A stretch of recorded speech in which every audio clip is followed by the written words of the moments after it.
We need to have free trade. We continue to uplift other countries by building them up, and that brings us to having trade relations, and we need it for national security. The Colombia Trade Agreement, Free Trade Agreement, is something we have to sign to keep our national interests in store. Thank you, Mr. Potter. Our next question. Yes, I'd like to ask each of the candidates, over the last 8 years, what do you believe President Bush has done right, and what do you believe he's done wrong, and what would each of you do differently? Mr. Potter, you answer first, please. In 1 minute? You know, I think that certainly once we went into the war in Iraq and took out Saddam Hussein, which I would think most level-headed folks would agree was a smart idea in terms of taking that dictator out. We had both parties for years and years had the same information, the same intelligence. However, once he went in there, we didn't have the right on-the-ground plan. We were not received as liberators. We should have gone in with more troops. It's pretty clear from some of his biggest opposition from the armed services. So I think that that was a big mistake. I'm also not sure in this bailout if he's really reckoned with the American people on what we really need to be doing to fix the situation. And as far as some of the good things, I truly believe that he has continued to, in the first 4 years of office, this economy was still red hot off of the heels of the Clinton administration, and I believe that he's continued to bring some conservative values to this country that we need. Thank you very much, Dave Potter. Congresswoman. Thank you very much. As far as things that he's done right, let me just get those out of the way. He signed the higher education bill. Although reluctantly, he signed that. It will help people access higher education. He also signed the energy bill, the historic energy bill, that will help to set us on a new direction, a bill, again, that he did so reluctantly, but he did sign it. I have to say that the big mistake coming in to office, he took us into a war based on frankly, deception and evidence that really wasn't what it was presented to be. And we know the end of that story, at least as it stands today. He also enacted economic policies to give help aimed at the very richest among us. And these economic policies have come home to roost. And frankly, there are many, many more things that I could say in the negative direction. And I guess I would say only in the positive direction. It was a high price to pay, but he did galvanize the Democratic Party, and I appreciate that. Congresswoman, thank you. I think we have another question. Yeah, this would be for Mr. Potter. Your mail piece only talked about drilling, but the fact is that most U.S. areas now are open to exploration, and most experts are saying that it'll take at least 10 years before we realize any savings. Do you have any other ideas? Sure, I think that we need to be chasing after all alternative energies that we can, and we obviously, thanks to one thing I give credit to the Congresswoman for the work that she's done at the University of Akron and at Cleveland State. Those same experts, and I'm not sure who you're referring to, but many anecdotal experts said the same things 20, 30 years ago, that we're not going to get to that oil. The bottom line is, if we want to lessen our dependency on foreign oil, we need to take advantage of all of the God-given rich natural resources we have here on our own land, and we need to drill, and we need to drill here, and we need to drill now. The bottom line is, it's great to want to have wind energy, it's great to want to have solar, it's great to want to have hydrogen. If you're going to fly across the country on a 747, it's not going to be powered by anything but serious fuel, and oil contributes to that, as well as all of the other areas that oil touches. I come from the medical industry, and I'll tell you, we are dependent upon that to deliver modalities of treatment to help prolong life. And I'm glad you got my mailer, because I didn't have one. So thanks for the question. Mr. Potter, can you actually, he asked if there, what else besides drilling?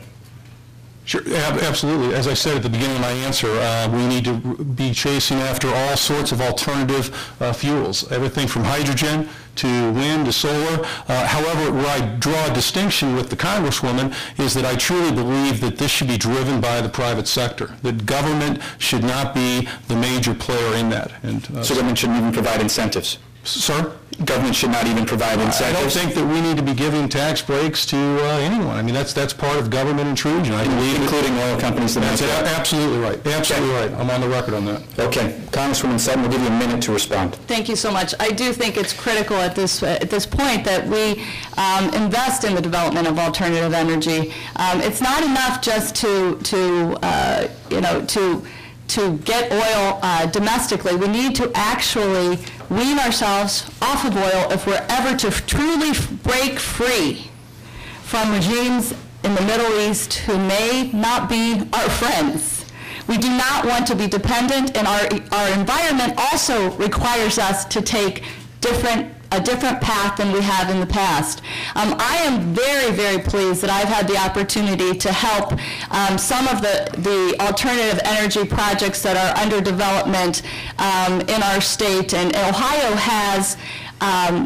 is in the top 5 for investment in alternative energy. And I think that that is absolutely something, as the Congresswoman from the 13th District, that I am going to continue to assist in any way that I can that makes sense for government to partner, public-private partnerships with our universities as engines. And so I think that that is part of the key to revitalizing our economy right here in Northeast Ohio.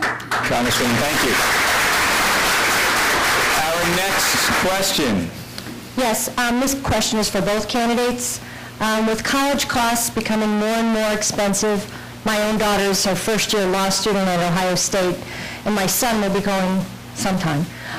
What are your plans to increase opportunities for students and help lower those tuition costs for students and their families? Congresswoman Sutton, you first. 1 minute. Thank you so much. Well, this is something that I've had the opportunity to work on already as a member of Congress. We passed the College Affordability and Opportunity Act. I was proud to lead the debate on the House floor to ensure the passage of that bill, which is going to put college and is putting college in reach of more. We expanded Pell Grants. We cut student interest rates in half. We also took action to allow for certain career paths. If people go into certain things, into teaching, into public service careers, that they can in some cases have their tuition costs actually forgiven. Those are all good starts, and those are kinds of things that we need to continue to pursue. But you're absolutely right. We need to put college into reach. The GI Bill is another big measure that is going to do a lot, because we all know that this country, in no small part, was built by those who came back from World War II and on the GI Bill went to college. And those are some of the same people who, by the way, went out and built our unions and helped build the middle class. Thanks. Thank you, Congresswoman. David Potter.